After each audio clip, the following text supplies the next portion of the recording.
إن الحمد لله نحمده ونستعينه ونستغفره ونعوذ بالله من شرور أنفسنا ومن سيئات أعمالنا من يهده الله فلا مضل له ومن يضلل فلا هادي له وأشهد أن لا إله إلا الله وحده لا شريك له وأشهد أن محمدا عبده ورسوله يا أيها الذين آمنوا اتقوا الله حق تقاته ولا تموتن إلا وأنتم مسلمون يا أيها الناس اتقوا ربكم الذي خلقكم من نفس واحدة وخلق منها زوجها وبث منهما رجالا كثيرا ونساء واتقوا الله الذي تساءلون به والأرحام إن الله كان عليكم رقيبا يا أيها الذين آمنوا اتقوا الله وقولوا قولا سديدا يصلح لكم أعمالكم ويغفر لكم ذنوبكم ومن يطع الله ورسوله فقد فاز فوزا عظيما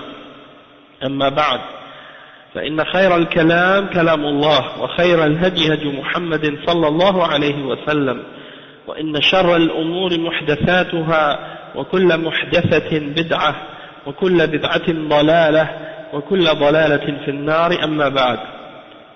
Donc aujourd'hui on est arrivé au cours numéro 44 dans l'explication des 40 hadiths de l'imam al-Nawawi expliqués par le Cheikh Salih al-Fawzan. Et le hadith qu'on va lire aujourd'hui c'est le hadith numéro 35, al-hadith al-khamis wa al-thalathun. عن أبي هريرة رضي الله عنه قال قال رسول الله صلى الله عليه وسلم لا تحاسدوا ولا تناجشوا ولا تباغضوا ولا تدابروا ولا يبيع بعضكم على بيع بعض وكونوا عباد الله إخوانا المسلم أخو المسلم لا يظلمه ولا يخذله ولا يكذبه ولا يحقره التقوى هاهنا ويشير إلى صدره 3 مرات بحسب امرئ من الشر أن يحقر أخاه المسلم كل المسلم على المسلم حرام دمه وماله وعرضه رواه مسلم. Donc le cheikh il rapporte, l'imam al-Nawawi rahimahullah, il mentionne ce hadith qui est le hadith 35 comme je disais, qui est rapporté selon Abi Huraira radiyallahu anhu. Il dit que le messager d'Allah sallallahu alayhi wa sallam a dit la tahasadu, c'est-à-dire n'ayez pas de jalousie les uns pour les autres. Wala tanajashu. Wala tanajashu, ça veut dire quoi? Ça veut dire lorsque il y a, disons, une vente, alors ne faites pas monter le prix pour votre frère. Si vous voulez pas acheter la marchandise, ne faites pas monter le prix de cette marchandise-là dans les enchères uniquement pour nuire à votre frère ou bien pour profiter à quelqu'un d'autre. On va l'expliquer dans le sharh. At-tanajush, qu'est-ce que ça veut dire? Wala tabaghadu. Wala tabaghadu, ça veut dire quoi? Ne vous détestez pas les uns les autres. Wala tadabaru. Wala tadabaru, ça veut dire quoi? Ça veut dire ne vous tournez pas le dos les uns les autres. Ne vous tournez pas les uns les autres le dos. ولا يبيع بعضكم على بيع بعض, c'est-à-dire lorsqu'une entente a été faite, une transaction économique, vous êtes d'accord sur un prix et vous êtes d'accord pour acheter quelque chose, eh bien ne venez pas offrir à la personne une meilleure affaire ou un meilleur prix pour vendre, pour voler la vente de votre frère, ou bien pour vendre quelque chose par-dessus un contrat qui a déjà été conclu. On va expliquer l'exemple de ça dans le sharh du hadith. Et وَكُونُوا عِبَادَ اللَّهِ إِخْوَانًا, et soyez des serviteurs d'Allah, frères, soyez des frères. Et il dit le musulman est le frère du musulman, il ne lui fait pas d'injustice. Il ne l'abandonne pas, il ne ment pas sur lui, ou bien il ne traite pas de menteur, et il ne le méprise pas. Et ensuite le prophète sallallahu alayhi wa sallam a dit At-taqwa ha huna, c'est-à-dire la crainte d'Allah subhanahu wa ta'ala, c'est dans le cœur. Il a pointé vers son cœur, vers sa poitrine, pendant 3 fois il l'a fait. At-taqwa ha huna, at-taqwa ha huna, at-taqwa ha huna, c'est-à-dire, en pointant son cœur, la taqwa, c'est ici. La taqwa, c'est ici. La taqwa, c'est ici, en pointant le cœur. Et après, il a dit, بِحَسْبِ امْرِئٍ مِّنَ الشَّرِّ أَنْ يَحْقِرَ أَخَاهُ الْمُسْلِمِ. Qu'est-ce que ça veut dire? Ça veut dire, si tu as du mépris pour ton frère, ça te suffit, hein, si tu as du mépris pour ton frère musulman, c'est suffisant pour toi comme péché, comme mal. Hein? Si tu fais rien d'autre péché, rien d'autre de mal, à part de ce mal-là, de mépriser ton frère, ça te suffit comme mal, tellement c'est grave. Hein? Et il dit ensuite, tout ce qui appartient à un musulman, c'est haram, c'est sacré pour un autre musulman. Et il a mentionné son sang, ses biens et son honneur. Donc tout ce qui appartient à un musulman, c'est sacré par rapport à un autre musulman. Son sang, ses biens et son honneur. Et ça, c'est rapporté par l'imam Muslim. Donc c'est un hadith qui est authentique. Le Cheikh Al-Fawzan il dit هذا حديث جامع للأخلاق التي تكون بين المسلمين فإن الإسلام جاء بالحث على التآخي في الله عز وجل وأن يكون المسلمون كالجسد الواحد وكالبنيان يشد بعضه بعضا ولذلك نهى عن كل ما يكون عن كل ما يكدر هذا المقصود وما يزيله أو ينقصه من الأخلاق السيئة. Le Cheikh Al-Fawzan il dit que ce hadith il réunit tous les bons comportements qui doivent exister entre les musulmans, parce que l'islam est venu pour enseigner et pour inciter les gens à s'aimer et avoir des liens de fraternité en Allah subhanahu wa ta'ala les uns avec les autres. Hein? Les musulmans ils doivent s'aimer en Allah subhanahu wa ta'ala et être des frères les uns avec les autres. وَيَكُونُ الْمُسْلِمُونَ كَالْجَسَدِ الْوَاحِدِ, et que les musulmans soient comme un seul corps, كَالْبُنْيَانِ, comme une bâtisse, comme un mur, comme une construction, wa alaykum salam wa rahmatullah, qui se renforcient les uns les autres, hein? comme un mur de briques qui se renforcit, chaque brique renforcit l'autre, hein? Et c'est pour ça que le prophète sallallahu alayhi wa sallam nous a interdit tout ce qui pourrait venir détruire ou nuire à cet objectif. Et tout ce qui pourrait faire en sorte que cet objectif de la fraternité soit éliminé ou diminué. Et il a cité comme exemple tous les mauvais comportements qui peuvent exister entre nous.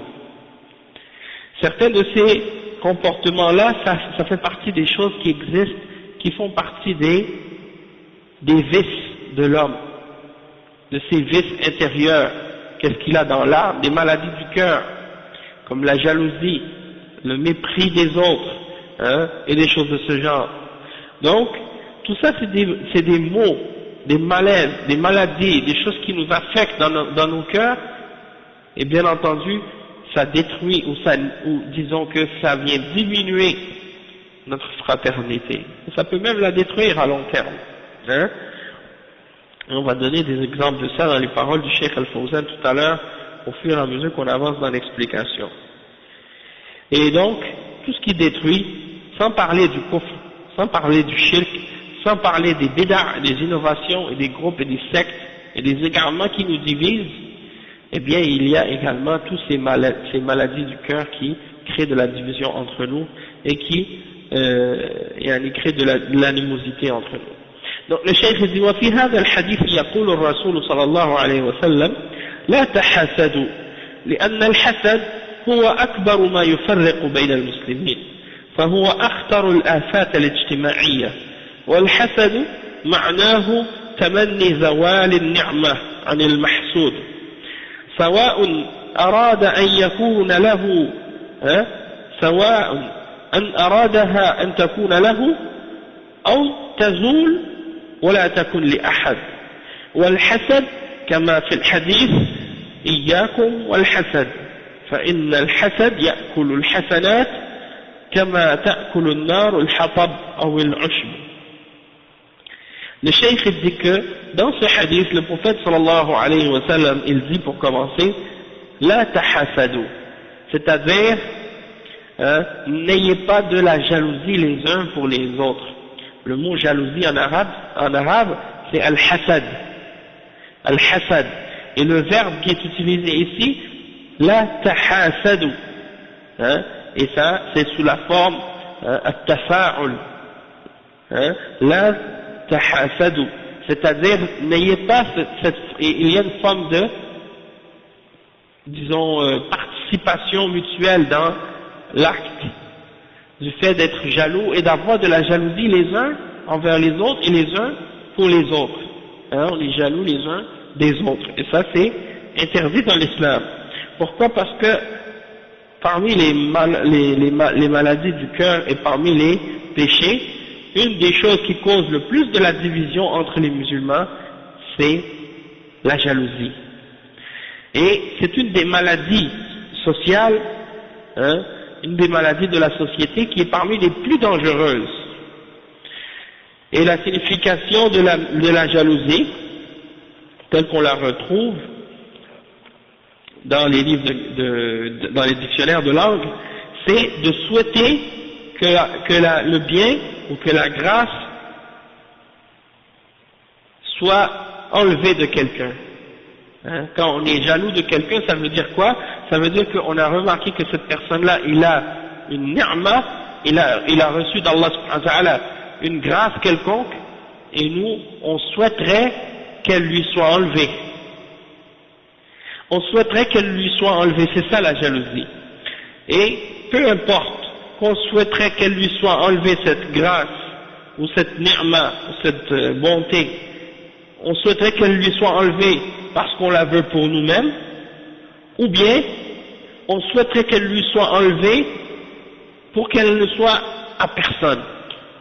On dit soit que tu la veux toi-même, alors tu souhaites qu'elle soit enlevée à cette personne-là, donc tu es jaloux de lui, ou bien tu veux qu'il la perde ou qu'elle soit enlevée de lui sans pour autant vouloir qu'elle soit pour toi, mais qu'elle soit plus à lui. C'est ça qui est important pour toi. Donc là, dans les deux cas, c'est de la jalousie. On appelle ça le hasad. Et il mentionne un hadith dans lequel il est dit, prenez garde à la jalousie, car la jalousie mange les bonnes œuvres de la même manière que le feu mange le bois, ou les herbes séchées. Et c'est un hadith qui a été déclaré da'if par Cheikh Al-Albani dans Da'if Al-Jami' As-Saghir. والحسد قد يحمل على الكفر كما حمل إبليس على الكفر حينما حسد آدم عليه السلام وكما حمل اليهود على الكفر بمحمد عليه الصلاة والسلام كما قال تعالى ود كثير من أهل الكتاب لو يردونكم من بعد إيمانكم كفارا حسدا من عند أنفسهم من بعد ما تبين لهم الحق حملهم الحسد على الكفر به وهم يعلمون أنه رسول الله صلى الله عليه وسلم تبين لهم الحق فهم لم يكفروا به عن جهل وإنما كفروا به عن علم بأنه هو رسول الله صلى الله عليه وسلم لكنهم حسدوه. Le cheikh il dit, et la jalousie, elle peut même amener quelqu'un à la mécréance, au kufr, comme Iblis, la'natullahi alayhi. Iblis, il a été jaloux de Adam, quand Allah subhanahu wa ta'ala a demandé aux anges de se prosterner devant lui. Iblis a été jaloux, il a dit, mais pourquoi je dois me prosterner devant lui? Tu m'as créé de feu et tu l'as créé de terre. Donc il a refusé à cause de ça de se prosterner à Adam, il a refusé l'ordre d'Allah subhanahu wa ta'ala et il est devenu mécréant à cause de ça. Donc cette jalousie qu'il a eue en lui-même, l'a amené à devenir kafir. Et de même que les juifs, al-Yahoud, qu'est-ce qui les a amenés à la mécréance? Qu'est-ce qui les a amenés à rejeter le prophète Muhammad sallallahu alayhi wa sallam? C'est la jalousie.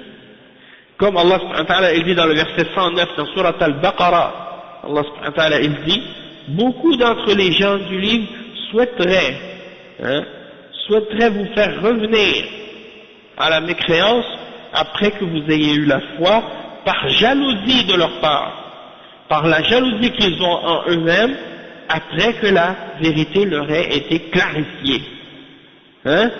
Donc qu'est-ce qui les a amenés à cette jalousie?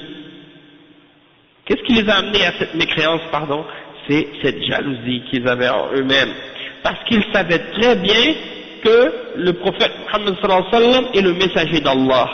Puisque Allah subhanahu wa ta'ala dit dans ce verset, بَعْدَمَا تَبَيَّنَ لَهُمُ الْحَقِّ, après que la vérité leur ait été clarifiée. Alors ils n'ont pas rejeté la foi en le prophète Muhammad sallallahu alayhi wa sallam par ignorance, ils ont uniquement rejeté la foi en le prophète Muhammad sallallahu alayhi wa sallam avec connaissance, parce qu'ils savaient très bien que c'était le messager d'Allah, comme Allah subhanahu wa ta'ala dit dans un autre verset, يَعْرِفُونَهُ كَمَا يَعْرِفُونَ أَبْنَاءَهُمْ, ils le connaissent comme ils connaissent leur propre fils. Wa alaykum salam wa rahmatullahi wa barakatuh. Mais ils ont été jaloux de lui, ils ont été jaloux du prophète Muhammad sallallahu alayhi wa sallam. Après le cheikh il dit, وقد يحمل الحسد على قتل النفس التي حرم الله كما قتل أحد ابني آدم أخاه حسده على أن تقبل الله منه ولم يتقبل من القاتل فحمله الحسد على قتل أخيه وقطيعة الرحم. Le cheikh il dit de même que la jalousie a même amené au meurtre, comme dans l'exemple des deux fils de Adam, les deux fils de Adam qui sont souvent appelés par les chrétiens Caïn et Abel, par les juifs et les chrétiens ils les appellent comme ça, Caïn et Abel. Ce sont les deux fils de Adam, ils étaient deux frères, et puis ils se sont tués. Il y en a un qui a tué l'autre. Pourquoi? Par jalousie. Parce que Allah subhanahu wa ta'ala a accepté les actions de l'un, mais il n'a pas accepté les actions de l'autre. Et à cause de ça, ça l'a amené à tuer son frère et à couper les liens de parenté qu'il avait avec lui. Et il y a un verset dans Surat al-Ma'ida qui parle de ça. Donc, il y a toute l'histoire de cet événement, de cet exemple est mentionné dans Surat al-Ma'ida, dans le Coran. إذ قربا قربانا فتقبل من أحدهما ولم يتقبل من الآخر قال لأقتلنك قال إنما يتقبل الله من المتقين. Il a dit un des deux, Allah subhanahu wa ta'ala a accepté son offrande, il a accepté son œuvre, tandis que l'autre, Allah ne l'a pas accepté son œuvre. Il a dit à son frère, la aqtulannak, certes je vais te tuer. L'autre frère il a répondu, il a dit, Allah n'accepte que de ceux qui ont le taqwa, que ceux qui craignent, qui sont parmi les muttaqin. Innama yataqabbalu Allahu min al-muttaqin. Et l'autre, qu'est-ce qu'il a répondu le frère?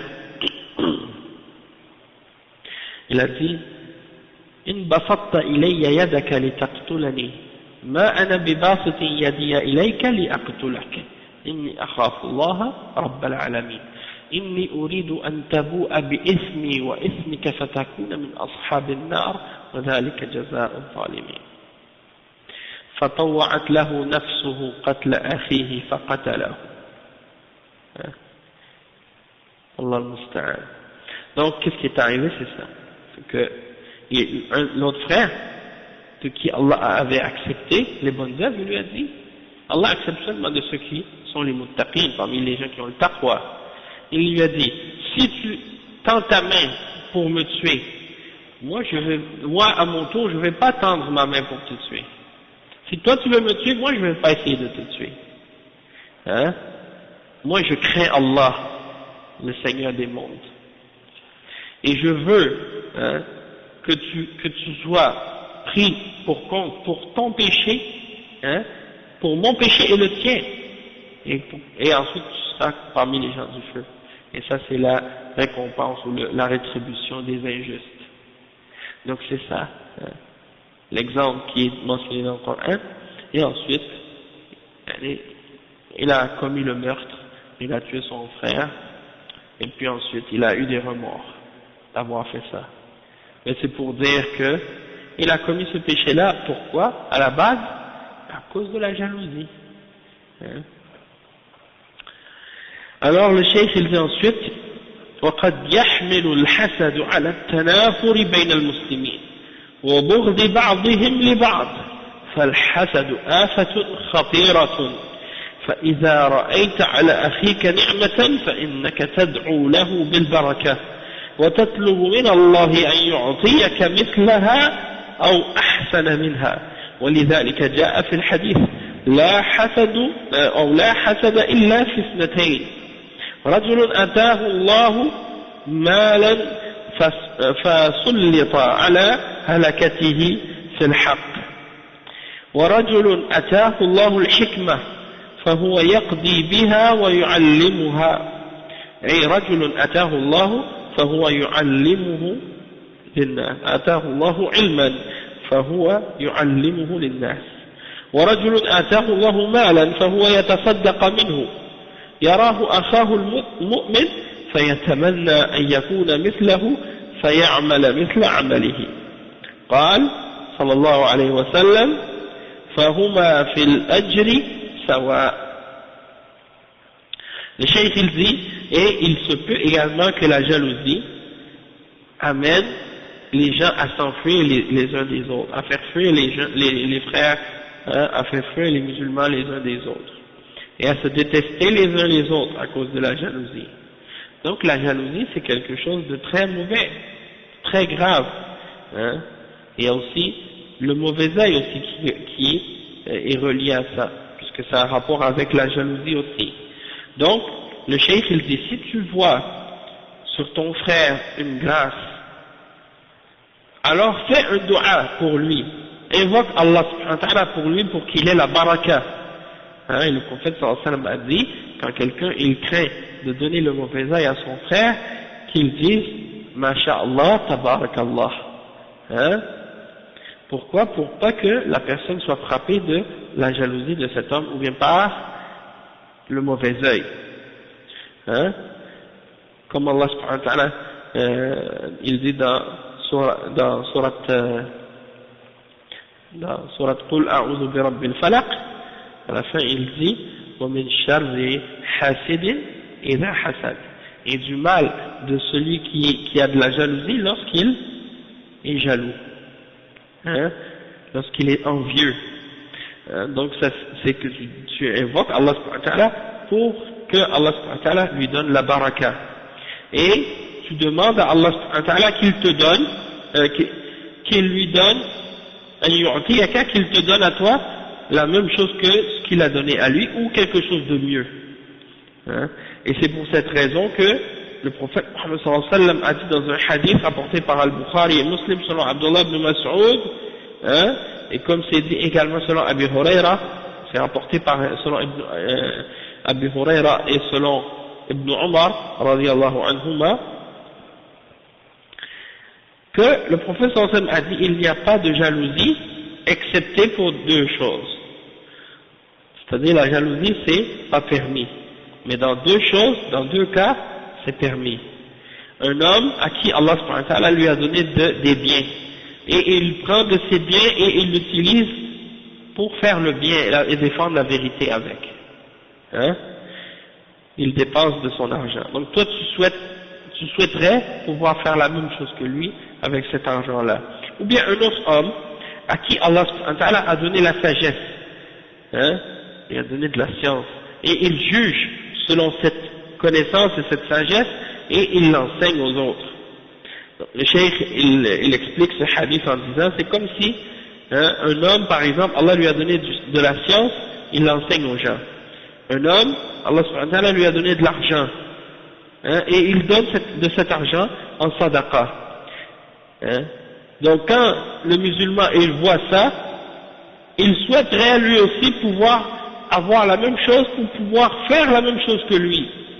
Pas parce qu'il souhaite que Allah subhanahu wa ta'ala lui enlève la grâce qu'il a, non, au contraire, il est heureux pour son frère de la grâce que son frère a reçue, hein, mais il souhaiterait lui aussi pouvoir avoir la même chose pour pouvoir faire la même chose que lui parce qu'il utilise son argent dans le bien.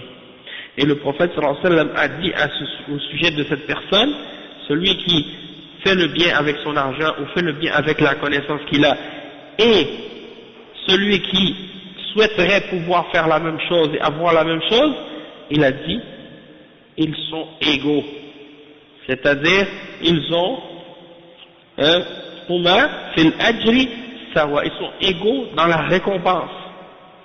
Donc, toi tu vois ton frère, il a de l'argent, Allah subhanahu wa ta'ala lui a donné beaucoup de biens, beaucoup de richesses, beaucoup de science, et tu le vois en train de donner de son argent et d'aider les gens avec, et tu le vois en train de donner la science et d'enseigner aux autres et de l'appliquer, et alors toi tu souhaiterais toi aussi avoir cette science, tu dis ah moi j'aimerais ça avoir cette science là pour faire comme ça, ou bien j'aimerais ça avoir cet argent là, si j'avais le même argent que lui, je ferais la même chose que lui, je donnerais de mon argent pour faire construire des mosquées, pour faire construire des écoles, pour enseigner l'islam, pour faire ça, pour faire ça, pour faire ça, faire imprimer des livres et des Qur'ans pour les gens, ainsi de suite.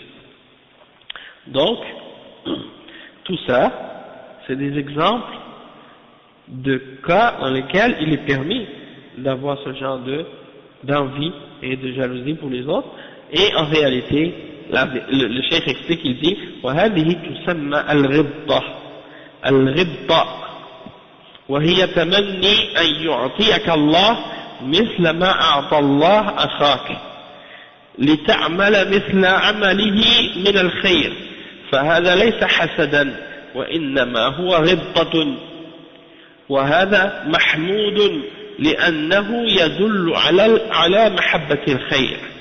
Le cheikh il dit, et ceci se nomme en arabe al-ghibta, c'est-à-dire de souhaiter que Allah te donne la même chose que ce qu'il a donné à ton frère pour que tu puisses faire les mêmes bonnes œuvres que lui. Et ça, on n'appelle pas ça en arabe de la jalousie ou al-hasad. En réalité, on appelle ça ghibta. Wa alaykum salam wa rahmatullahi wa barakatuh. On appelle ça ghibtatun. Et ça, c'est quelque chose de louable, c'est quelque chose de bien, hein, parce que ça indique que tu aimes le bien. ثم قال صلى الله عليه وسلم ولا تناجشوا النجش استئثارة الشيء والنجش في البيع الزيادة في ثمن السلعة ولا تناجشوا تفاعل من النجش وهو أن يزيد الرجل ثمن السلعة وهو لا يريد شراءها ولكن ليسمعه غيره فيزيد بزيادته فهذا محرم بدلالة هذا الحديث. أما إن كان يزيد في السلعة من أجل أن يشتريها فلا مانع فقد فعله النبي صلى الله عليه وسلم. أما أنه يزيد فيها وهو لا يريد شراءها وإنما يريد أن يرفع قيمتها لكونه شريكا للبائع أو صديقا له أو ما أشبه ذلك فهذا نجش محرم. وهذا معنى قوله ولا تناجشوا. لا تناجشوا فإذا كان لك رغبة في السلعة فزد فيها وإن لم يكن لك فيها رغبة فاتركها. Le cheikh il dit, puis ensuite le prophète Muhammad sallallahu alayhi wa sallam a dit ولا تناجشوا. النجش istisaratu shay, c'est de vouloir s'accaparer de quelque chose, vouloir prendre quelque chose pour soi-même, de préférer quelque chose et de le vouloir pour soi-même. Et dans la religion, dans le commerce, al-najshu, c'est quoi? C'est d'augmenter le prix, de faire augmenter le prix d'une marchandise. Donc, le cheikh il explique que, donc ça vient de al-najshu, et c'est sous la forme tafa'al, tafa'ul, c'est-à-dire, de vouloir faire augmenter le prix d'une marchandise alors que toi-même tu ne veux pas l'acheter. Mais tu veux que d'autres entendent que tu fais monter le prix pour que le prix augmente, et ça c'est haram. Et c'est la preuve de ce hadith, ce hadith qui vient, c'est ce hadith qui prouve que c'est haram de le faire. Donc, si tu veux faire augmenter le prix d'une marchandise, supposons qu'il y a une vente aux enchères, ou bien que supposons qu'il y a deux personnes qui se disputent l'achat d'une marchandise, et que une personne dise un prix, quelqu'un veut acheter par exemple une montre, et quelqu'un dit cette montre, moi je l'achète à 20, et quelqu'un arrive et dit moi je te donne 30 pour, si tu la fais monter à 30 parce que tu veux l'acheter, dans ce cas-là c'est permis, mais si tu le fais monter à 30, pas parce que tu veux l'acheter, mais juste parce que tu veux faire profiter le commerçant, le vendeur parce que c'est ton ami, ou parce que c'est ton partenaire, et donc tu viens comme ça, tu dis ouais moi je l'achète à 30 alors qu'en vrai tu veux même pas, tu veux même pas l'acheter, tu voulais juste faire monter le prix, alors dans ce cas-là c'est pas permis. Bon, tant que la vente elle n'est pas concluse, c'est-à-dire que le contrat il n'est pas terminé, quelqu'un peut venir proposer un prix plus haut. Et comme on va le voir dans le hadith, ce même hadith, par la suite le professeur se dit voilà yabi' ba'dukum ala bay'i ba'd, et que quelqu'un ne contracte pas un contrat de commerce par-dessus un autre contrat, le contrat de son frère. Donc dans ce cas-là c'est autre chose. Mais là on parle du moment où la vente elle n'a pas été encore conclue, et la personne, le vendeur et l'acheteur ils sont pas encore d'accord. Ils sont en train de se disputer la marchandise entre deux ou plusieurs personnes, comme dans les ventes aux enchères, par exemple. Donc toi, tu veux juste faire monter le prix, tu veux pas l'acheter, ça c'est haram. Tu nuis à ton frère en achetant comme ça. D'accord? Donc, ça c'est al-najshu, et ça c'est haram. Et c'est ça la signification quand le professeur me dit wala tanajashu. Donc si tu veux l'acheter cette marchandise, pas de problème pour faire augmenter le prix, mais sinon laisse-la tomber. Le cheikh dit ensuite وقوله صلى الله عليه وسلم ولا تباغضوا البغض في القلب وهو الكراهية والمطلوب العكس وهو المحبة بين المسلمين فيحب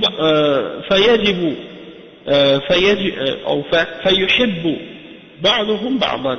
قال صلى الله عليه وسلم لا يؤمن أحدكم حتى يحب لأخيه ما يحب لنفسه فالمطلوب هو التحاب بين المسلمين. أما أن يتباغضوا فهذا منهي عنه. ولكن هل يملك الإنسان أن يزيل ما في قلبه من البغض؟ هذا سجية في بعض الناس. ولكن إذا أبغضته فلا تعمل بموجب البغض فتضر أخاك.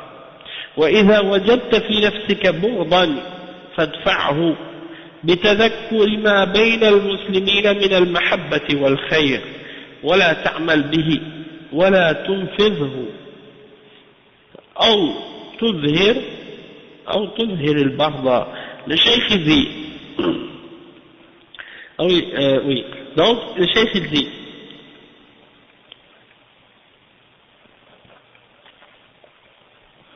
ne vous détestez pas les uns les autres. Ça c'est les paroles du prophète Mohammed sallallahu alayhi wa sallam. Et le fait de se détester ou la haine, ça c'est dans le cœur. C'est ça que ça veut dire al-bughd en arabe, ghayr al-maghdubi alayhim, ceux contre qui Allah a de la colère. Al-maghdubi alayhim, c'est ceux qui ont Allah a de la colère contre eux ou de la haine contre eux, il les déteste. Hein? Mais al-bughd, c'est ça. C'est quelque chose qui est par rapport à l'être humain. Quand on dit je déteste, أنا أبغض هذا الشخص, c'est-à-dire j'ai dans mon cœur de la haine envers cette personne. Qu'est-ce que Allah subhanahu wa ta'ala nous demande? C'est de l'avoir de l'amour entre nous. Donc les musulmans, ils doivent s'aimer les uns les autres. Et le prophète sallallahu alayhi wa sallam, il dit dans un hadith qu'on a mentionné déjà et qu'on a expliqué, que l'un d'entre vous n'est pas réellement croyant tant qu'il n'a pas aimé pour son frère ce qu'il aime pour lui-même. Donc qu'est-ce qui est exigé de notre part entre les musulmans? C'est de nous aimer.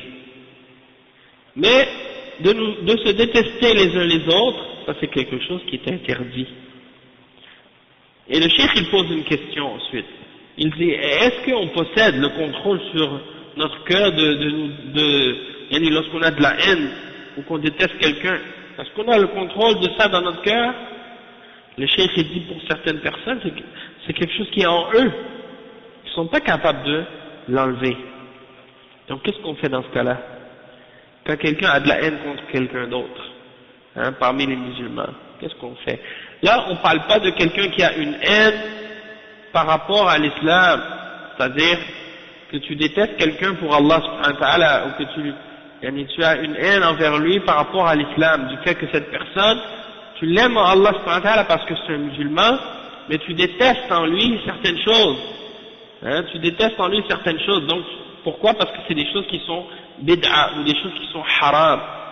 Donc dans ce cas-là, tu le détestes d'un point de vue du fait que c'est un musulman, tu le détestes d'un point de vue du fait qu'il fait des péchés, ou qu'il commet des innovations et des bid'a, mais en même temps tu l'aimes du fait que c'est un musulman. D'accord? Donc ça c'est important de le comprendre, de faire la distinction entre le fait d'aimer et de détester. Tu aimes pour Allah et tu détestes pour Allah.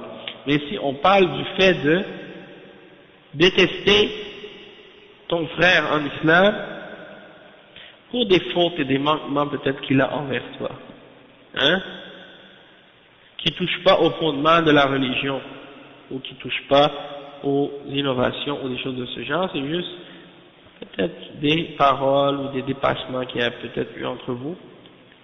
Dans des cas comme ça, bien entendu, entre les croyants, il faut qu'il y ait du bon conseil, nasiha, de se conseiller, de mentionner à ton frère, s'il t'a fait quelque chose de mal, tu lui dis, tu lui expliques, pour qu'il se corrige, peut-être qu'il t'a fait du mal sans même le savoir.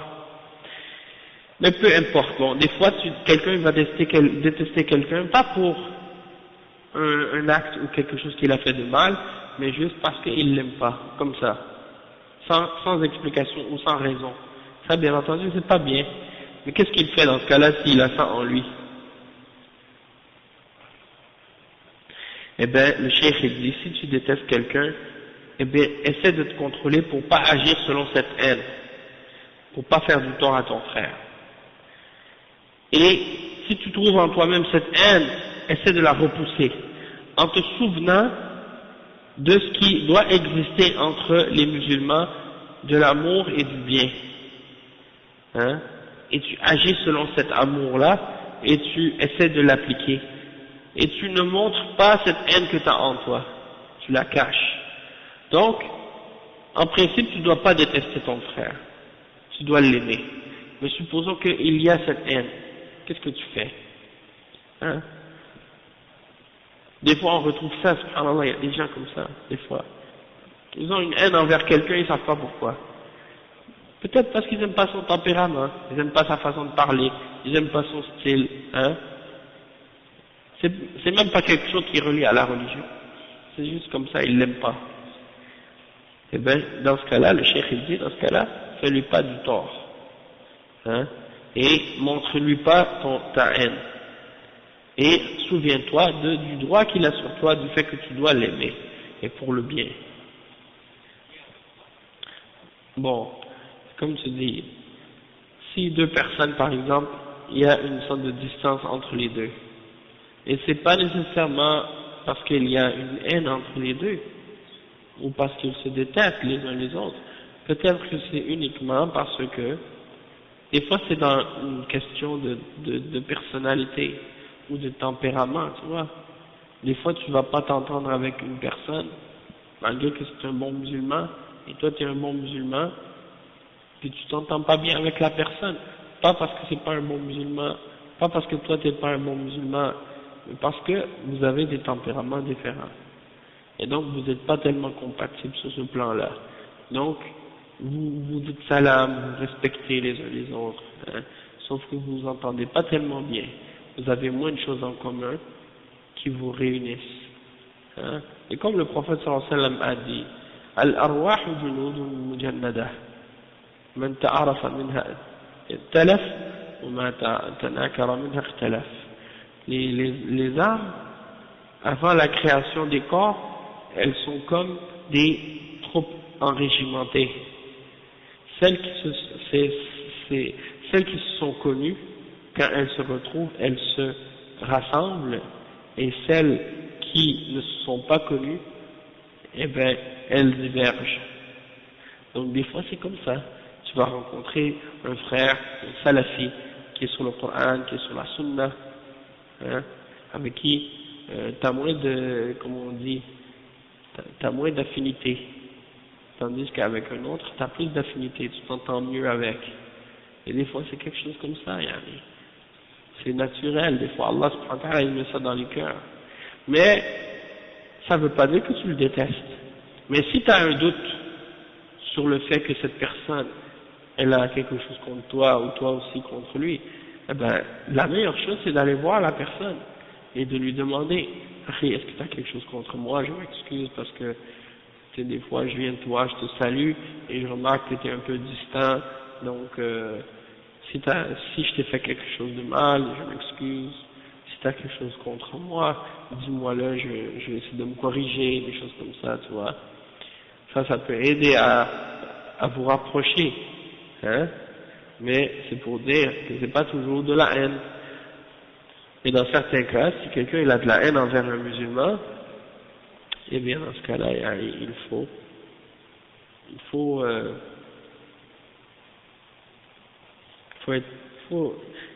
qu'il essaie de repousser cette haine et qu'il n'agisse pas selon cette haine. Il y a un frère qui m'a posé la question une fois, il m'a dit, il y a un frère, je lui parle et j'essaie toujours de me rapprocher de lui et lui il s'éloigne toujours de moi, et ou bien des fois, il est toujours dur, etc., etc. Qu'est-ce que je dois faire? Et puis moi je lui ai dit, fais des doigts à Allah subhanahu wa ta'ala et demande à Allah subhanahu wa ta'ala qu'il réunisse vos cœurs, hein, sur la foi, sur la vérité, sur l'amour en lui. Et puis peut-être qu'à cause de ça, Allah subhanahu wa ta'ala il va vous faire devenir des gens qui sont plus proches les uns des autres. Hein. Et j'ai déjà eu une situation comme ça déjà, avec un frère que j'ai rencontré quand j'étais étudiant en Arabie Saoudite. C'était un frère, on partageait la même chambre. Et quand je venais d'arriver, j'ai trouvé ce frère était très dur. Mais en même temps, je voyais que c'est quelqu'un qui avait beaucoup de bien en même temps. Donc, j'ai fait des doigts à Allah subhanahu wa ta'ala pour qu'il nous réunisse nos cœurs et pour qu'on devienne des frères, des amis. Hein. Et puis effectivement, par la suite, peu de temps après, on est devenus des amis. Hein. Et donc, c'est pour dire des fois, la personne, elle a un tempérament. La personne, elle est dure.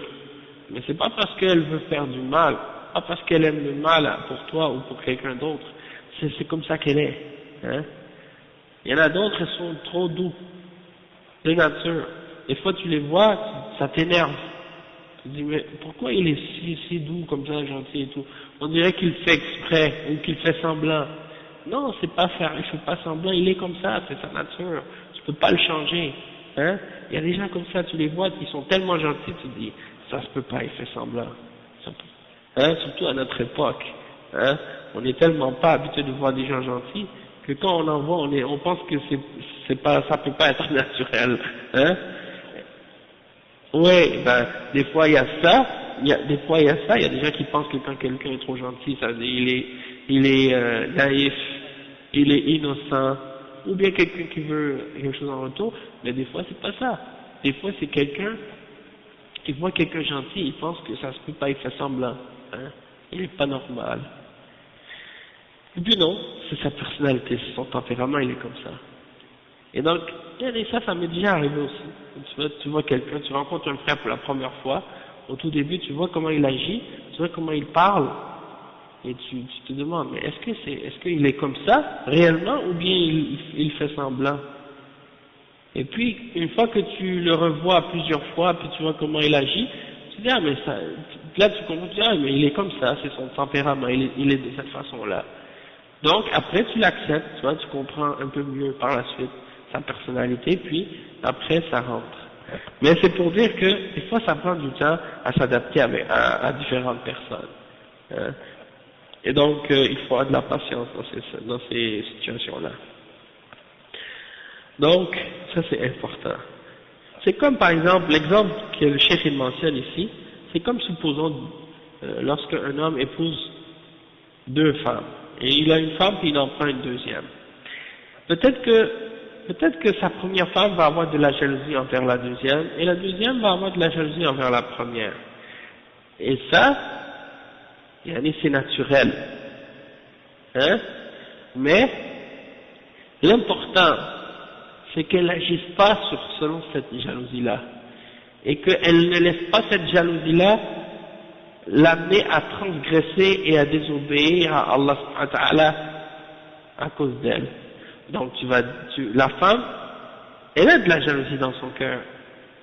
Elle a de la jalousie envers cette femme qui est la femme de son mari.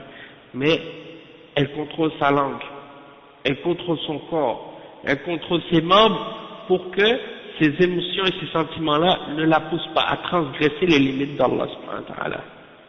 Donc, Allah subhanahu wa ta'ala, il nous demande justement de nous contrôler. Comme le hadith qui dit, la tardab, ne te mets pas en colère. La colère, c'est naturel de l'avoir. C'est quelque chose qui fait partie de nous, de notre nature, on est des êtres humains. Mais l'important, c'est que tu n'agisses pas selon cette colère. Donc, tu ne peux pas nier tes émotions, mais tu dois les contrôler, ne pas agir selon ces émotions-là, te faire transgresser les limites d'Allah subhanahu wa ta'ala. Et c'est ça qu'il dit ici dans ce hadith, et c'est ça ce que le cheikh explique. Si tu as de la haine envers quelqu'un pour une raison quelconque, hein, qui n'est pas fondée ou justifiée, eh bien contrôle-la et essaie de ne pas agir selon celle-ci. Le cheikh il dit ensuite ثم قال صلى الله عليه وسلم ولا تدابروا.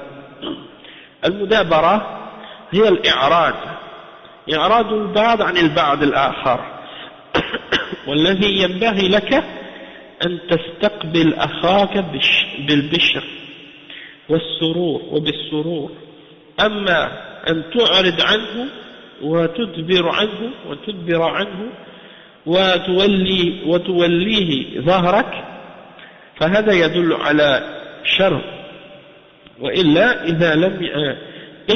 إذا لم يكن فيه إلا الخير فلا تدبر عنه بل أقبل عليه وبش له. Le cheikh il dit, puis le prophète sallallahu alayhi wa sallam il dit ولا تدابروا. Et qu'est-ce que ça veut dire al-mubadara? Ça veut dire de se détourner de quelqu'un, c'est-à-dire tu lui fais pas face, tu lui tournes le visage, ou bien tu lui tournes le dos pour pas lui faire face. Hein? Le prophète sallallahu alayhi wa sallam a interdit qu'on se fasse ça les uns les autres. Hein? Quelqu'un, au lieu de le regarder en face, tu tournes ton visage, tu veux pas le regarder. Hein? Ou bien tu lui tournes le dos. Ça c'est pas correct. Hein? Et il dit que lorsque tu es avec ton frère, tu dois lui faire face et tu dois lui montrer de la réjouissance et de la joie. Tu lui souris. Ça fait partie du comportement que les frères doivent avoir les uns les autres. Subhanallah. Ça c'est quelque chose vraiment, des fois, subhanallah, il y a certaines, comme je disais à des frères, dans certaines mosquées, tu rentres et puis les gens ils sont tous renfrognés, tristes, bêtes, hein, le regard sombre, le visage sombre. Quand tu rentres, on dirait que tout le monde est déprimé. Tout le monde est, même des fois on dirait qu'ils sont fâchés, subhanallah. Hein? Il n'y a pas de plaisir, il n'y a pas de joie entre eux, il n'y a pas d'amour entre eux qui s'exprime, rien. Donc ça, c'est pas ce que l'islam nous demande. Allah al-Musta'an, comme tu dis, tu rentres, tu dis le salam, personne te répond. Allah al-Musta'an. Ça c'est grave. Donc, l'air renfrogné, il y en a même parmi les frères salafis, et parmi les sœurs salafilles, hein, certaines personnes de ma famille m'ont mentionné, hein, subhanallah, quand ils se voient entre eux, ou elles se voient entre elles, elles ne sourient pas. Elles pensent que d'être fâchées ou d'être dures, montrer un visage dur et renfrogné, que ça fait partie de suivre la salafiyya et d'être sur le Coran et la Sunna. Il ne faut pas sourire. Non, ça c'est de l'ignorance. Hein? A'udhu billah. On n'a pas le droit d'être comme ça. Hein? Les sahaba, ils souriaient les uns avec les autres. Le prophète sallallahu alayhi wa sallam, il souriait tout le temps. Hein?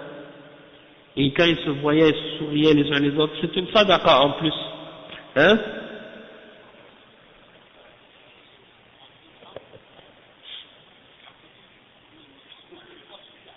Bon ben ça c'est autre chose.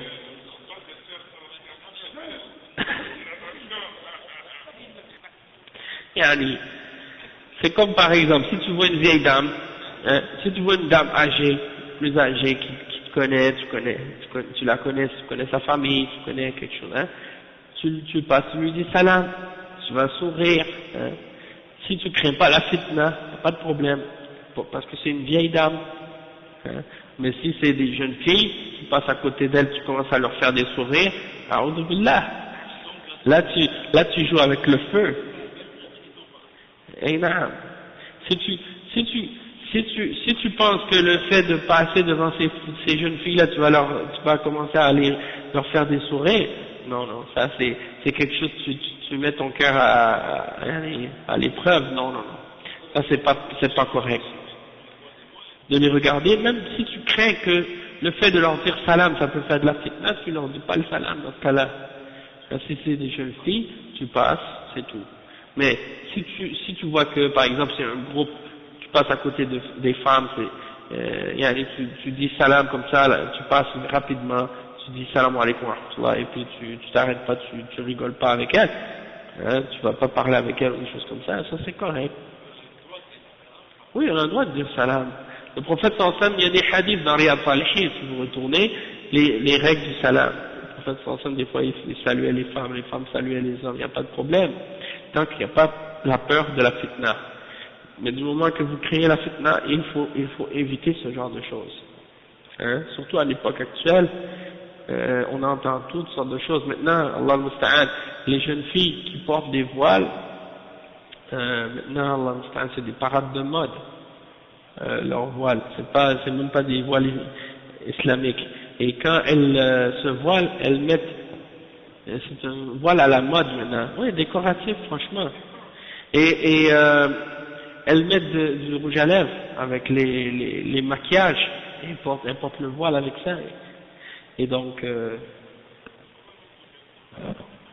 en plus avec les parfums. Donc celle-là, elle voit des garçons, moi je l'ai vu surtout chez les Ikhwan, dans les universités et tout, les groupes d'étudiants, et puis salam alaikum brother, hein, salam alaikum mon frère, et le frère il dit, oui, et Allah al-Musta'an, et les frères, salam alaikum ma soeur, ça va ma soeur, hein, et les sœurs, venez, on va, hein, a'udhu billah.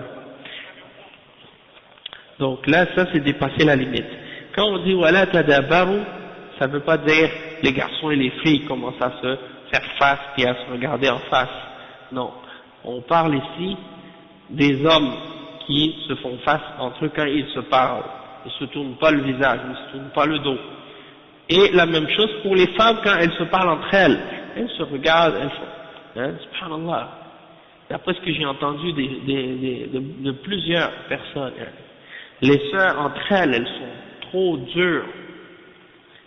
Non mais franchement, subhanallah, surtout des sœurs salafis avec, hein, des fois elles qui se voilent et tout, quand elles voient une autre sœur, c'est comme si elles sont sans pitié. Hein.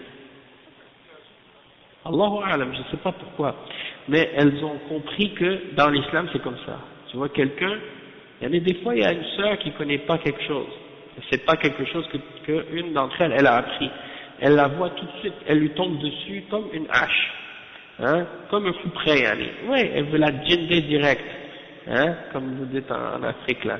Donc, subhanallah, j'ai dit, hein, aucune rahma, rien, aucun, mais donne-lui le temps, donne-lui la chance. Même des fois, tu vois par exemple, Allah musta'an, quelqu'un, même une soeur ou un frère, il n'est pas au courant que tel prêcheur ou tel cheikh a des erreurs. Il ne sait pas, il n'a pas entendu rien sur cette personne. Il pensait du bien, au contraire, peut-être qu'il avait entendu du bien. Toi, tu as entendu une critique ou des défauts au sujet de ce prêcheur ou de ce cheikh. Et donc, tu arrives et tu dis, ah mais non, comment ça se fait, lui, il dit du bien de lui, ou il parle en bien de lui. Explique-lui, peut-être qu'il ne le sait même pas. Peut-être qu'il n'a même pas entendu ce que toi tu as entendu. Et surtout des gens qui ne connaissent pas l'arabe. Il y a certains individus, aujourd'hui, qui ont une popularité chez les gens, et qui ont des graves erreurs dans leur aqidah et dans leur manhaj. Et il y a des livres, et des cassettes, des audios qui ont été faits pour mettre en garde contre eux. Mais, étant donné que pour les francophones, ils ne sont pas connus, on ne traduit pas ces paroles-là. On les met pas en français. Pourquoi? Parce que ça les concerne même pas. Hein? Certains prêcheurs. Ils les connaissent même pas. Donc, ça se peut que certains, par exemple, ignorent l'état de certains de ces prêcheurs-là. Et pour les traduire, ces réfutations-là, ou ces mises en garde contre ces individus-là, ça prend beaucoup de temps, beaucoup d'énergie, beaucoup de travail. Hein? Et donc c'est pour ça que des fois on n'a pas le temps de traduire. Il y a plein de choses qu'on devrait traduire, qu'on devrait faire, pour mettre en garde contre certains prêcheurs qui sont connus dans le monde musulman, chez les Arabes, chez d'autres personnes qui parlent d'autres langues.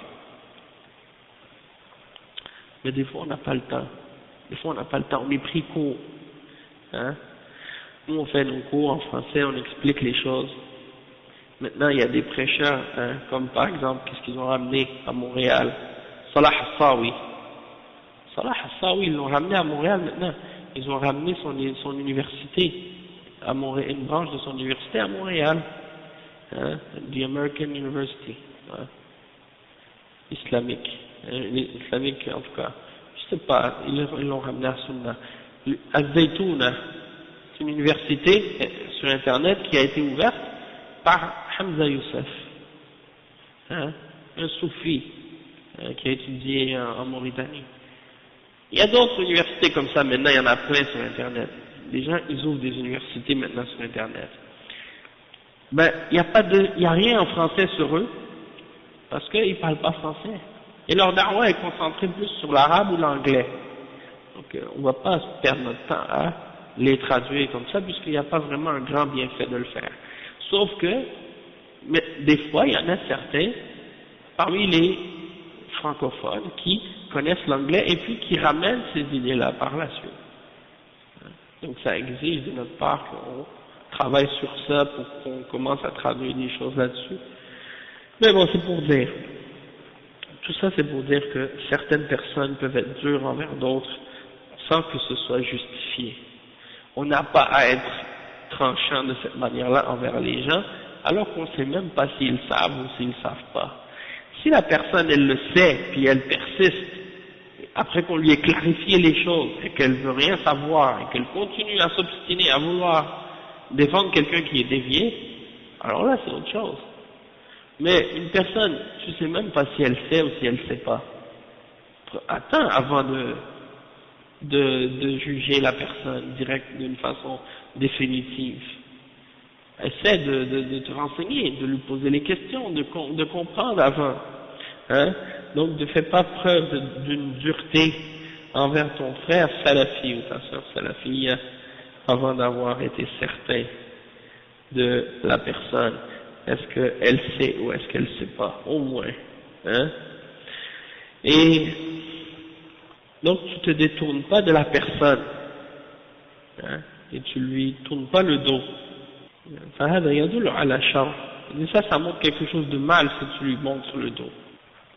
Tout ça c'est des choses qui sont très importantes et on doit franchement réfléchir là-dessus. Il y a beaucoup de choses à dire, hein. Je lisais le charh du Cheikh Ibn Uthaymin au sujet de ce hadith-là, puis il mentionne cette partie-là, wala tadabaru, puis il citait des versets dans le Coran, puis il donnait des exemples. Hein. Il disait que quand on s'assoit, on doit s'asseoir les uns face aux autres, on ne doit pas se tourner le dos. Et il donnait des versets dans le Coran. Ikhwanan ala sururin mutaqabilin. C'est-à-dire que dans le paradis, les croyants sont décrits, alors on dit à leur sujet qu'ils seront accoudés sur des lits et qu'ils se font face les uns les autres. Ça c'est la caractéristique des croyants. Et c'est comme ça qu'ils vont être dans le paradis, ils se font face les uns des autres, ils ne se tournent pas le visage. Hein? Quand tu parles à quelqu'un, la personne est en face de toi, tu regardes là-bas. Non, tu fais pas ça. Hein? Allah musta'an. Le Cheikh dit وقوله صلى الله عليه وسلم ولا يبيع بعضكم على بيع بعض هذا مثل ما مر من النجس أنه إساءة في المعاملة فإذا باع أخوك سلعة فلا تذهب إلى المشتري وتقول أنت مغبون أنا عندي لك أرخص منها أو أحسن منها فتدخل عليه الحزن وربما تفسد المعاملة بينهما وتوقع بينهما النزاع فيطلب الإقالة خصوصا إذا كان بيعا فيه خيار وقد جاء في الحديث أن النبي صلى الله عليه وسلم قال دعوا الناس يرزق الله بعضهم من بعض. Donc le cheikh il explique, il dit et que l'un d'entre vous ne conclut pas un contrat ou une vente sur la vente de son frère, hein, ou sur la vente de l'autre. C'est-à-dire, ça c'est comme qu'est-ce qu'on a mentionné tout à l'heure par rapport aux enchères, lorsque quelqu'un fait augmenter la valeur d'une marchandise, wa alaykum salam, alors qu'elle ne veut même pas l'acheter. Ça c'est pas permis. Et le cheikh il dit donc que si tu vends quelque chose, ça fait partie le fait de vouloir contracter, comme par exemple, supposons que, comme j'ai donné l'exemple tout à l'heure de ça, et là c'est un autre exemple un peu plus spécifique par rapport à ce qu'on disait, c'est par rapport à la question de Karim. Quand, par exemple, toi t'es arrêté au magasin, t'as acheté par exemple la montre, tu as fini de l'acheter, c'est-à-dire là, le vendeur il t'a dit bon c'est 20 $, toi tu arrives, tu lui donnes 20 $, vous êtes d'accord, et toi tu t'en vas avec ta montre, t'as payé, tu t'en vas avec la montre. Maintenant, une autre personne qui t'a vu, il vient vers toi et dit, t'es perdant là, tu t'es fait avoir, tu aurais pu acheter cette montre moins cher, moi je peux te la vendre moins cher, ou meilleur que ça, à meilleur prix. Donc, le cheikh il dit, si tu fais ça, tu fais rentrer de la tristesse dans le cœur de ton frère, et peut-être même que tu vas détruire la relation qu'il y a entre ces deux personnes-là, et même tu vas peut-être causer des conflits entre les deux. Hein?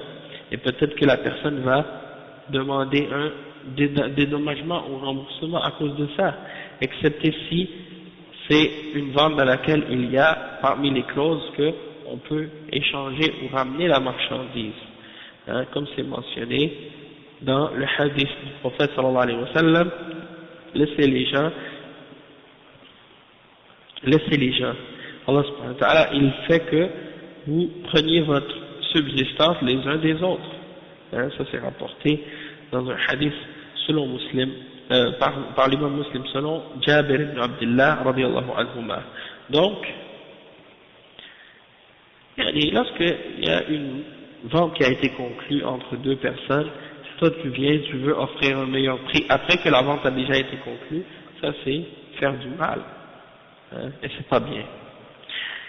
Et c'est la même chose aussi dans le cas où quelqu'un, il a demandé une femme en mariage, hein, le prophète sallallahu alayhi wa sallam mentionne dans le même hadith, wala yakhthub, dans un autre hadith, wala yakhthub ba'dukum ala khitbati akhi.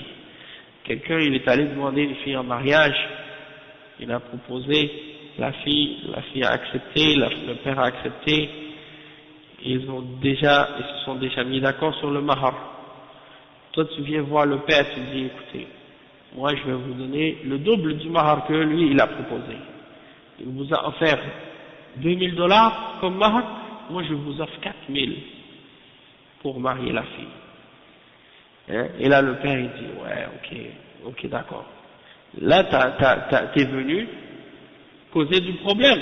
Là après, si le père il accepte, après maintenant il va dire à l'autre non mais j'ai changé d'idée, et quand l'autre va apprendre que c'est parce que toi t'es venu lui offrir un mahar plus grand, ça va causer de la guerre, ça va créer des problèmes entre vous deux, et ça peut même aller loin, des choses comme ça, hein, parce que ça reste, même si toi tu t'es marié avec elle par la suite, eh ben la personne elle va garder ça dans son cœur des années, tu sais jamais jusqu'où ça peut aller par la suite.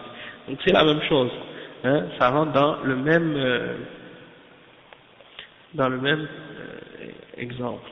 Ça c'est dans le cas où le mariage disons la khitba elle a été faite et il y a déjà eu un mahr qui a été établi et que la famille elle a accepté. Sinon c'est permis, plusieurs personnes peuvent aller demander la même personne en mariage tant qu'il n'y a pas eu de réponse, hein. Et également le commerce c'est la même chose. Si toi tu vas aller acheter quelque chose, hein, quelqu'un peut tant que le contrat la vente n'a pas été conclue, quelqu'un peut venir s'offrir un meilleur prix, il n'y a pas de problème. On parle du cas où la vente elle a été conclue déjà, hein, et qu'ils se sont séparés et tout, puis toi tu viens proposer un meilleur prix. وكذلك الشراء على الشراء بأن يشتري سلعة وترى أنها طيبة ورخيصة فتذهب إلى البائع وتقول له أنت مغبون في بيعك كما وكان بيعا فيه خيار أنا أشتريها منك بأكثر مما اشتراها منك فلان افسخ البيع. Donc la même chose dans le cas où c'est un achat, c'est-à-dire la personne elle a vendu une marchandise à quelqu'un, le vendeur il a vendu une marchandise à un client. Toi tu arrives et tu dis au vendeur, t'as perdu dans cette vente-là, t'as perdu. Si moi je vais te l'acheter cette marchandise, je vais te l'acheter le double de qu'est-ce que lui il a donné. Et toi et donc le vendeur il annule la première vente et puis il te le vend à toi. Ça aussi c'est quelque chose qui rentre dans ce sujet-là. C'est pas permis. Hein? هذا أمر لا يجوز لأن هذا اعتداء على حق المسلم إلا إذا استشارك فأبدي له النصيحة التي تراها أما ما دام لم يطلب مشاورتك فلا تتدخل لأن هذا يحدث ضررا على أخيك المسلم البائع أو المشتري. Le cheikh il dit, mais du moment que il dit, ça c'est des choses qui ne sont pas permises et ça fait partie de transgresser contre le droit que ton frère a sur toi, contre le droit de ton frère. Si quelqu'un te demande conseil, tu lui donnes le conseil, tu lui donnes la nasiha et ton point de vue, tu lui expliques selon ton point de vue. Mais tant que la personne t'a pas demandé conseil, alors rentre pas dans qu'est-ce qui te regarde pas. Parce que ça va ramener du mal contre ton frère musulman. Que ce soit le vendeur ou que ce soit l'acheteur. ثم قال صلى الله عليه وسلم وكونوا عباد الله إخوانا, c'est-à-dire soyez des frères, soyez des serviteurs d'Allah frères. هذا يدل على أن هذه الأمور تؤثر على الأخوة, فإذا تركناها أصبحنا إخوانا, لأن الله جل وعلا يقول إنما المؤمنون إخوة في الدين لا في النسب, وأخوة الدين أقوى من أخوة النسب. فالكافر عدوك ولو كان أخا لك من النسب, ولكن المسلم أخوك في الدين ولو لم يكن أخاك في النسب, وهو الأخ الحقيقي. فالأخوة إنما تكون بالدين, أما أخوة النسب فهذه قد يترتب عليها موالاة عرقية بين الناس, ولكن لا يترتب عليها موالاة ولا معاداة دينية. والولاء والبراء إنما يكون على حسب الإيمان, فقد يكون أخوك من النسب وهو عدوك في الدين, وقد يكون ليس أخا لك من النسب وهو أخوك في الدين. Donc le cheikh explique, il dit que le prophète sallallahu alayhi wa sallam, il dit ensuite, et soyez des serviteurs d'Allah et des frères. Ça indique que toutes ces choses qu'on a mentionnées, elles peuvent avoir un impact ou un effet sur la fraternité. Si on abandonne ces défauts ou ces péchés ou ces fautes, on devient comme des frères. Parce que Allah subhanahu wa ta'ala, il dit, les croyants ne sont que des frères. Ça c'est le verset 10 dans Surat Al-Hujurat, Innama al-mu'minuna ikhwa. Donc la fraternité dans la religion. La fraternité, c'est la fraternité dans la religion et non pas dans les liens de sang. Ça c'est la vraie fraternité. La fraternité de la religion, c'est elle qui est la plus forte. Plus forte même que la fraternité que tu peux avoir avec quelqu'un qui est ton vrai frère de sang. Hein? Tandis que le kafir, c'est ton ennemi, même si c'est ton frère de sang. Parce que le musulman, c'est ton frère en religion. Même si c'est pas ton frère dans tes liens de sang, c'est lui ton vrai frère. Ton vrai frère, c'est ton frère dans la religion, c'est ton frère en islam, c'est lui ton vrai frère. Donc, la fraternité, elle est uniquement dans la religion. En ce qui concerne la fraternité par les liens de sang, eh bien, ça n'implique pas, même si des fois ça peut impliquer qu'il y ait une certaine amour naturel entre vous, ou entre les gens, mais ça n'a pas comme conséquence un amour ou une haine ou un rapprochement ou un éloignement par rapport à la religion. C'est-à-dire c'est un amour naturel qui a rapport avec les liens de sang, qui n'a rien à voir avec la religion. Comme par exemple quelqu'un qui a un père qui est kafir, ou une mère qui est kafira, ou un frère qui est kafir, ou une sœur qui est kafira, il a des liens de sang avec. Peut-être qu'il a un amour fraternel ou un amour maternel ou paternel. Ça c'est des choses naturelles. Mais ça n'a pas de lien avec al-wala ou al-bara, le fait d'aimer pour Allah et de détester pour Allah subhanahu wa ta'ala, ou l'amour qui est relié à la religion.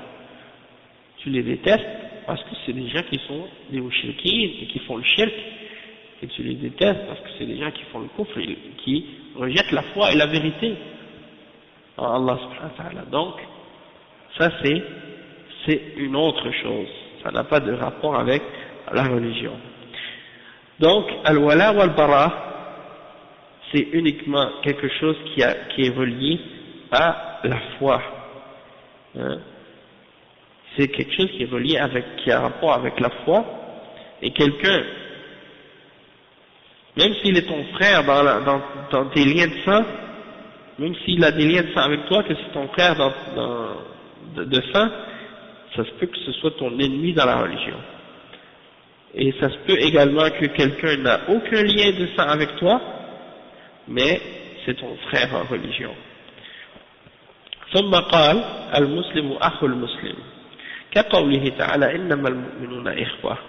Puis ensuite le prophète sallallahu alayhi wa sallam a dit le musulman est le frère du musulman, comme lorsqu'il dit les croyants ne sont que des frères. إنما المؤمنون إخوة. Après il dit لا يظلم الظلم هو وضع الشيء في غير موضعه بأي نوع من الظلم ظلم في النفس أو المال أو العرض. Le cheikh il dit le musulman il ne doit pas faire du tort à son frère musulman, il ne doit pas lui causer de l'injustice. La yazlimu. Al-zulm, l'injustice c'est quoi? C'est de mettre quelque chose autre qu'à l'endroit où il va réellement. De mettre quelque chose ailleurs que dans la place où il va réellement cette chose. Peu importe la catégorie ou la sorte d'injustice dont il s'agit, que ce soit une injustice dans les biens, dans la personne, dans les biens ou dans l'honneur, c'est interdit de faire de l'injustice. وقوله ولا يخذل إذا رآه يهان فإنه ينصره ويمنع الخذلان عنه ويؤيده ولا يتركه للأعداء وإذا رأى أحدا يتكلم فيه في المجالس فإنه يدافع عنه لأنه إذا تركه وسكت كان ذلك من الخذلان فإذا رأيت أخاك يظلم فإنك تناصره وتمنع عنه الظلم بأي نوع. قال صلى الله عليه وسلم انصر أخاك ظالما أو مظلوما. فقال رجل يا رسول الله أنصره إذا كان مظلوما أفرأيت إذا كان ظالما كيف أنصره؟ قال تحجزه أو تمنعه من الظلم فإن ذلك نصره. فلا تظلم أخاك بأن يصدر منك ظلم في حقه ولا تتركه يظلم وأنت تقدر على دفع الظلم عنه سواء كان ظلما ماليا أو عرضا أو غير ذلك لأن عرض أخيك مثل عرضك. Le cheikh il dit ولا يخذله. Qu'est-ce que ça veut dire يخذله? Ça vient de al-khuzlan. Comme dans l'autre hadith où le prophète sallallahu alayhi wa sallam il dit à propos du groupe victorieux لا تزال طائفة من أمتي ظاهرين على الحق لا يضرهم من خذلهم ولا من خالفهم. C'est-à-dire il y aura toujours un groupe qui sera victorieux sur la vérité. Et ceux qui vont les abandonner, al-khuzlan c'est ça, c'est d'abandonner ton frère. Lorsqu'il a besoin que tu l'aides, lorsqu'il a besoin que tu le défendes, tu l'abandonnes. Al-khuzlan c'est ça. Donc ceux qui l'abandonnent, ce groupe-là, ils ne vont lui causer aucun tort. Et ceux qui également s'opposent à ce groupe ne vont lui causer aucun tort. Parce qu'ils sont sur la vérité. Mais dans ce hadith, la yakhzulu, donc le frère musulman, il ne doit pas abandonner et laisser tomber son frère musulman. Lorsqu'il voit que son frère est en train d'être rabaissé, dénigré, alors il lui vient en aide. Il lui vient en aide et il empêche les gens de lui faire du rabaissement et de l'abandonner. Il ne le laisse pas tomber. Il ne le laisse pas tomber, il le supporte. Il ne l'abandonne pas à ses ennemis. Et s'il voit quelqu'un parler contre lui dans des assemblées où les gens sont réunis, et alors dans ce cas-là, il le défend. Vous êtes assis par exemple quelque part et vous entendez des gens qui sont en train de critiquer un frère que vous connaissez. Eh bien vous le défendez.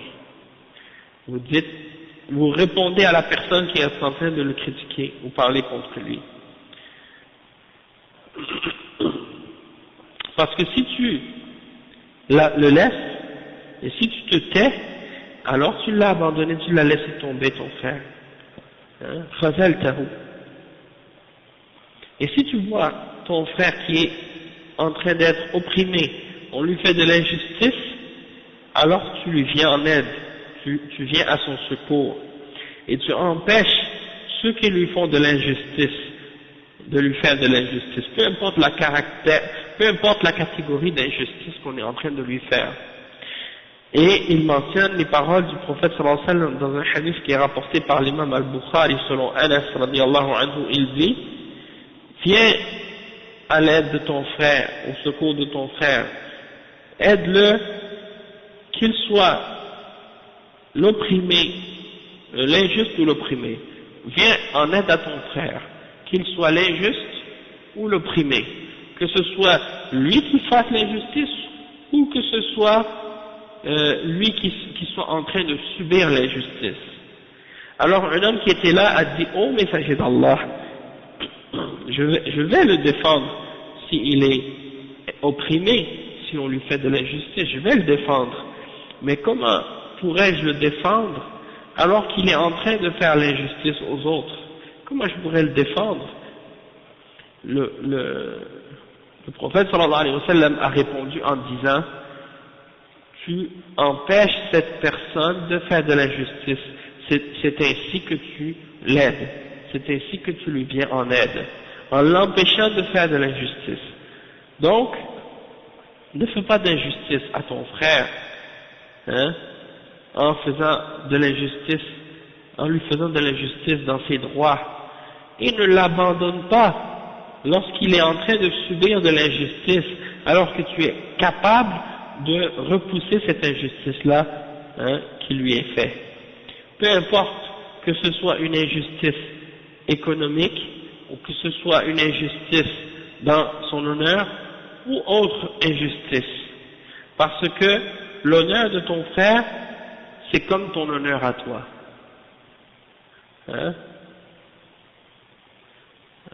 Il y a un hadith qui est rapporté par Tirmidhi, si je me souviens bien, qui dit: Man radda an irdi akhihi, radda Allahu an wajhihi an-nara yawm al-qiyamah. C'est un hadith qui dit: celui qui a répondu pour défendre l'honneur de son frère, Allah subhanahu wa ta'ala va repousser de son visage les flammes au jour de la résurrection, les flammes de l'enfer au jour de la résurrection. قوله صلى الله عليه وسلم: ولا يكذبه ولا تكذب عليه في المعاملة ولا تكذب عليه في الحديث فلتكن صادقا مع أخيك فلتكن صادقا مع أخيك كما أنك تحب أن يصدق لك. Le cheikh il dit: et ne lui mens pas, c'est-à-dire ne mens pas, ou bien ne mens pas sur lui. Lorsqu'il fait des transactions, ne mens pas, ne lui mens pas.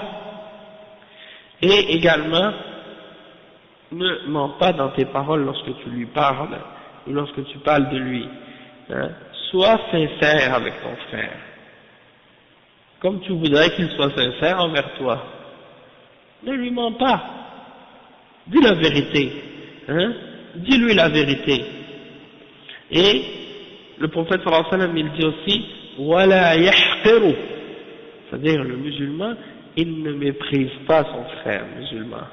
Et la tuqallil min sha'nihi, لأن المسلم عند الله عظيم وإن كان ليس له مظهر أو ليس له مال أو ليس له جاه ما دام أنه مؤمن فهو عظيم عند الله سبحانه وتعالى. قال صلى الله عليه وسلم: رب أشعث أغبر أو رب أشعث مدفوع بالأبواب لو أقسم على الله لأبره. فليست العبرة بالمظهر أو بالجاه أو بالمال أو بالقوة، وإنما العبرة بالإيمان.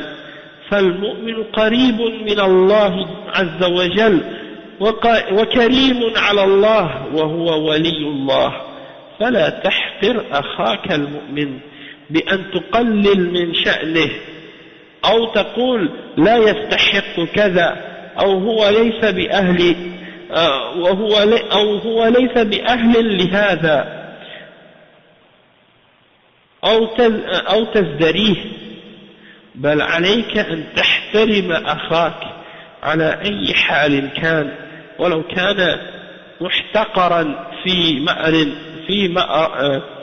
مرء أو في اعتبار الناس فأنت تعظمه لأنه كريم على الله سبحانه وتعالى. Subhanallah. Le cheikh il dit, et ne méprise pas ton frère musulman. Ne diminue pas de son importance parce que le musulman il est grand pour Allah subhanahu wa ta'ala. Même si il n'a pas une belle apparence, même si il n'a pas d'argent, même si il n'a pas des biens, des richesses, même s'il n'a pas de statut, hein, du moment que c'est un croyant, alors il est grand pour Allah subhanahu wa ta'ala. Le prophète sallallahu alayhi wa sallam a dit dans un hadith rapporté par Muslim selon Abi Huraira, رُبَّ أَشْعَثَ مَدْفُوعٌ بِالْأَبْوَابِ. Et c'est possible que ce soit un homme, hein, Ash'ath, Ash'ath, ça veut dire ses cheveux sont tous dépeignés, il est aussi dans une autre narration, Arbar, il est rempli de poussière, il n'est pas propre, il n'est pas une belle apparence, il n'est pas habillé classe, hein, il n'est pas le style de personne sophistiquée qui a de l'argent, qui montre qu'il est à l'aise, non. Il est repoussé de la porte, lorsqu'il approche quelque part pour rentrer, on le repousse, parce qu'il n'a pas une belle apparence, il n'est pas bien, hein, dans son apparence. Peut-être que cet individu-là, s'il ferait un serment sur Allah subhanahu wa ta'ala, hein, Allah subhanahu wa ta'ala exaucerait son serment. Alors, c'est pas par rapport à l'apparence. Hein, لو أقسم على الله لأبره. Hein, comme par exemple, quelqu'un qui dirait par exemple, si cet individu-là, il jure que Allah subhanahu wa ta'ala va faire quelque chose, ou va pas faire quelque chose. Allah subhanahu wa ta'ala fait en sorte que la chose se produit telle que cette personne a juré. Hein? Donc ça c'est pour nous montrer que c'est pas l'apparence physique ou l'apparence corporelle ou l'apparence vestimentaire des gens, comment les gens jugent aujourd'hui. C'est pas ça qui détermine la valeur d'une personne.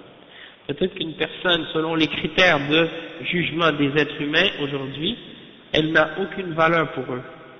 Mais pour Allah subhanahu wa ta'ala, c'est quelqu'un de grand. Hein? Donc, qu'est-ce qu'on doit prendre en considération? C'est pas l'apparence, c'est pas le statut. Hein? Peut-être que quelqu'un, il a une mauvaise apparence, une laide apparence, peut-être quelqu'un, il a aucun statut, il a aucun bien, aucune force, et malgré tout, il est grand pour Allah. Donc la considération, c'est par rapport à la foi. Et le musulman, le croyant, il est proche d'Allah subhanahu wa ta'ala, et il est noble pour Allah subhanahu wa ta'ala, et il est un allié d'Allah subhanahu wa ta'ala, un proche d'Allah subhanahu wa ta'ala. Alors ne méprise pas ton frère croyant, et ne diminue pas de son importance, et ne dis pas il ne mérite pas telle ou telle chose, hein?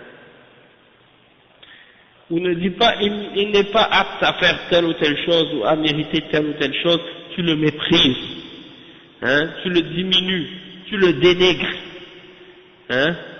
Non, respecte ton frère, respecte ton frère dans tous les cas, même si, selon les critères des gens, selon son apparence, il est méprisable, ne le méprise pas, respecte ton frère, hein?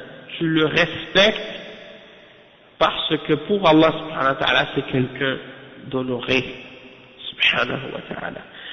وبهذه الأخلاق العظيمة يصلح المجتمع. Il y a des gens aujourd'hui, Allah musta'an, on a remarqué ça, parmi des gens de certaines catégories, des fois ils font partie des groupes de hizbiyin qui vénèrent les diplômes.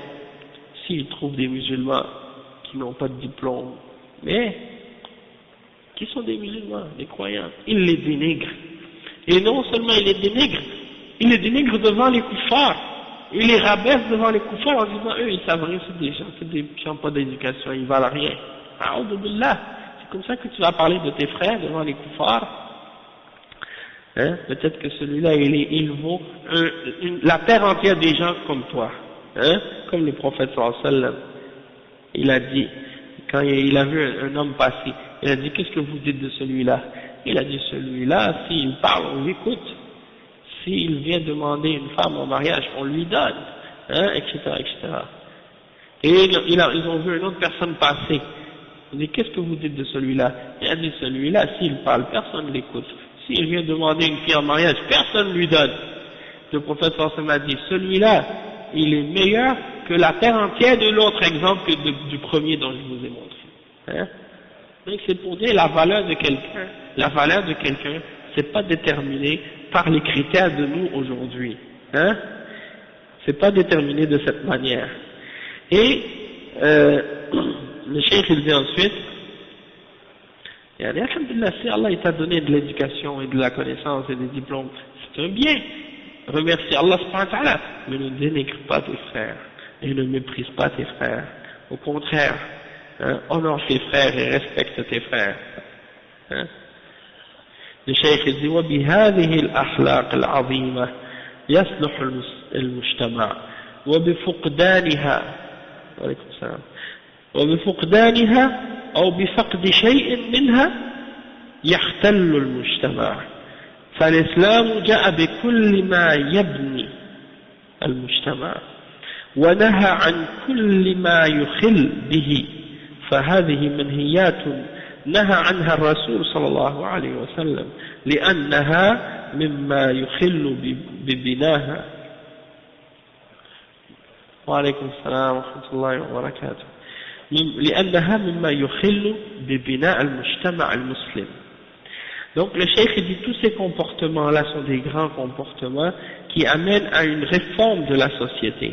Et lorsqu'on les perd, ou lorsqu'on perd certaines d'entre ces caractéristiques-là, c'est là que la société commence à perdre de sa valeur et elle commence à se détruire petit à petit. Donc l'islam est venu ramener tout ce qui construit et qui bâtit la société et qui renforce la société. Et l'islam est venu interdire tout ce qui vient détruire, hein, tout ce qui vient la détruire, cette société-là. Et donc, ces interdictions que le prophète sallallahu alayhi wa sallam est venu mentionner, parmi les interdictions qui sont mentionnées dans ce hadith, elles ont été interdites, ces choses-là, parce qu'elles viennent nuire à la construction de cette société musulmane. On va s'arrêter ici pour aujourd'hui, Inch'Allah, et on continuera la suite de ce hadith-là demain, Inch'Allah. Donc, subhanakallah wa bihamdik, ashhadu an la ilaha illa ant, astaghfiruka wa atubu ilayh. Franchement, en même temps aussi, donc on parlera demain d'autres points aussi, mais par rapport au comportement puis au caractère, c'est vrai qu'il y a beaucoup d'entre nous qui ont beaucoup de défauts. Allez, en commençant par moi. Mais il y en a beaucoup, on a des maladies, on a des problèmes dans le cœur, et des fois, Allah al-Musta'an, il y en a qui mélangent les problèmes qu'ils ont dans le cœur et ils utilisent la religion ou même parfois le manhaj comme prétexte pour camoufler leur maladie, hein, pour attaquer des frères ou des individus. Allah musta'an. Quand déjà ils ont des problèmes personnels avec quelqu'un, il attaque le manhaj de la personne ou critique son manhaj, alors qu'en réalité c'est pas pour le manhaj qu'il le critique, c'est juste parce que il y a un problème personnel avec. Na'udhu billahi min zalik. Donc on va s'arrêter ici, et puis on continuera le cours prochain, bismillah, demain, Inch'Allah, même heure. سبحانك اللهم وبحمدك أشهد أن لا إله إلا أنت أستغفرك وأتوب إليك.